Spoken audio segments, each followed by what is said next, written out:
Prepárate para aventarte en un caso, un caso que conmocionó a Japón. Un misterio que nos traslada a las calles de Kobe en 1997. Dos asesinatos brutales que paralizaron a toda una nación. Los asesinatos de Kobe. Un caso escalofriante, no solo por la naturaleza de los crímenes, sino también por la juventud de las víctimas y del perpetrador. Imagínate niños apenas entrando en la adolescencia envueltos en una espiral de violencia que nadie pudo prever. Exacto, una auténtica pesadilla. Comencemos por el principio.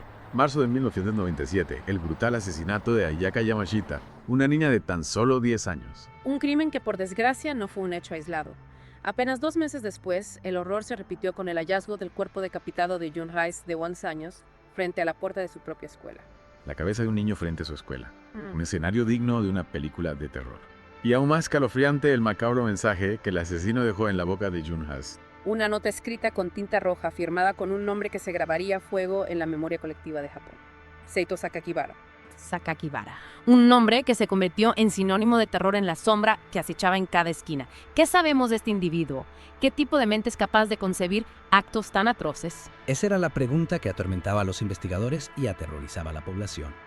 Las cartas enviadas por Sakakibara, llenas de amenazas y un lenguaje escalofriante, parecían sacadas de la mente de un psicópata experimentado, no de un adolescente. Mencionaste las cartas. ¿Puedes contarnos más sobre ellas? ¿Qué tipo de mensajes contenían? Eran auténticas declaraciones de guerra desafiando a la policía, regodeándose en el dolor que había infligido.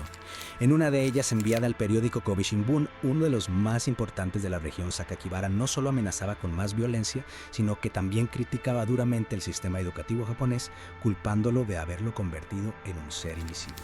Un adolescente que se siente invisible e ignorado por el sistema. ¿Podría ser el germen de su furia? Es una posibilidad. Sus palabras estaban cargadas de resentimiento, de una ira contenida que apuntaba a una profunda crisis existencial, un hoyo visceral hacia el mundo que le rodeaba. Y mientras la policía seguía el rastro de las pistas, un nuevo paquete llegaba a una estación de televisión local.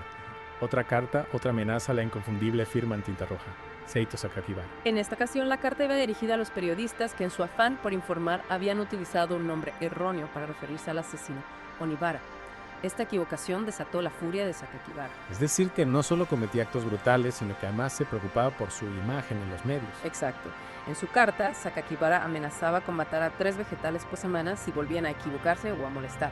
Vegetales, un término escalofriante para referirse a sus potenciales víctimas. Una deshumanización absoluta, una muestra del desprecio que sentía hacia la vida humana. Este lenguaje perverso, esta distorsión de la realidad, nos ofrece un atisbo a la mente perturbada del asesino. Y mientras el pánico se extendía como la pólvora por las calles de Kobe, la policía trabajaba sin descanso para atrapar al culpable. Finalmente, el 28 de junio de 1997, se produjo la detención que dejaría a todos atónitos. Un chico de 14 años, un estudiante de secundaria, fue arrestado como principal sospechoso del asesinato de Jun Rice, 14 años, la misma edad de las víctimas. Un giro inesperado que sumió a Japón en un estado de shock e incredulidad. Increíble. Un chico tan joven capaz de cometer actos tan monstruosos. Y fue este chico el que se escondía tras el alias de Seito Sakakibara, quien confesó no solo el asesinato de Jun Rice, sino también el de Ayaka Yamashita. ¿Qué llevó a este joven a cometer actos tan atroces? ¿Qué se esconde detrás de esas palabras llenas de odio y oscuridad? Para intentar comprenderlo debemos sumergirnos en la mente de este joven, en su historia, en sus motivaciones. Es un camino oscuro y peligroso, pero creo que es necesario recorrerlo para poder entender la magnitud de esta tragedia. Tras su detención, el chico, que por ser menor de edad fue identificado como Niño A, confesó también haber atacado a otras 3 niñas. Ataques que afortunadamente no acabaron con la vida de las víctimas, pero que dejaron cicatrices imborrables, tanto físicas como psicológicas. Un rastro de dolor y sufrimiento que se extiende más allá de los asesinatos. Es difícil imaginar el trauma que estas niñas tuvieron que soportar. Sin duda. Y lo que hace este caso aún más complejo es que algunos investigadores dudan de la culpabilidad del niño A, argumentando que pudo haber sido víctima de una falsa acusación. Una falsa acusación, eso sí que es un giro inesperado, en este caso ya de por sí lleno de sombras. ¿En qué se basan estas teorías? Hay varios puntos que levantan sospechas. Por ejemplo, algunos expertos forenses afirmaron que uno de los asesinatos fue cometido por una persona zurda, pero el niño A es diestro. Un detalle importante sin duda. Si desconfirmase echaría por tierra la versión oficial, hay más indicios que apunten a esta posible falsa acusación. Sí, las cartas y las confesiones del niño A eran sorprendentemente elaboradas, llenas de figuras retóricas y un lenguaje que parecía ir más allá de su nivel de comprensión. Recordemos que tenía un historial académico bastante pobre. Es cierto que esas cartas eran escalofriantes, no solo por su contenido, sino también por su estilo. Resulta difícil creer que un chico con dificultades para expresarse pudiera escribir textos tan complejos y retorcidos. Exactamente. Esa es una de las principales razones por las que algunos investigadores creen que pudo haber sido manipulado o incluso coaccionado para confesar los crímenes. Si realmente existe la posibilidad de que un inocente haya sido condenado, sería terrible. ¿Qué dicen las autoridades al respecto? ¿Han respondido a estas acusaciones? Las autoridades siempre han mantenido la versión oficial, insistiendo en que la investigación fue exhaustiva y que las pruebas contra el niño A eran irrefutables. Sin embargo, las dudas persisten y el debate sigue abierto. Es comprensible que la sociedad japonesa se muestre dividida ante un caso tan complejo y controvertido. Por un lado está el deseo de justicia para las víctimas y sus familias. Por otro, la posibilidad de que un inocente haya sido condenado injustamente. Y en medio de todo esto, el niño A, ahora un adulto, intenta rehacer su vida en el anonimato. Su nombre real sigue siendo un secreto protegido por la ley, pero su historia, su rostro, su alias siguen grabados en la memoria colectiva de Japón. Un fantasma que recorre las calles de Kobe, un recordatorio de la tragedia que conmocionó al país. Pero hay un elemento en este caso que aún no hemos explorado y que resulta especialmente inquietante.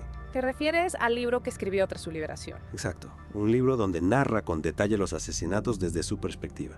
Un relato que ha generado una enorme polémica y que nos obliga a plantearnos nuevas preguntas sobre la mente del asesino.